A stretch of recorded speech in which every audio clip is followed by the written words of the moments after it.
So yun, what's up guys, nandito tayo sa may tulay ng Lian. Pabor tayo ng Nasugbu LBC at may kukunin tayong parcel na tumating kanina.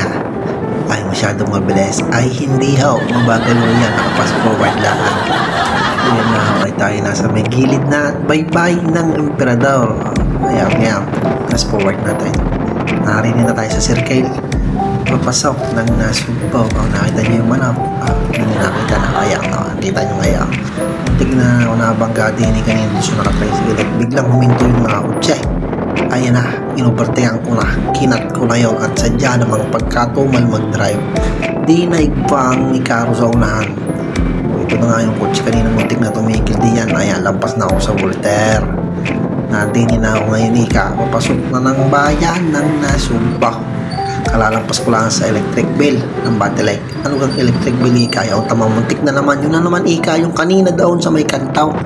At sadya naman pinauna ko na at ako'y naiirita. Lagi nang gayon ang trabaho. Ayan, lampas tayo sa Mang Inasal. Ayan ang Macdo at Alibay. Nandito na tayo sa ating pupuntahang LBC. O yan ika. Ang daming yan tao. So, let's go. Bye-bye.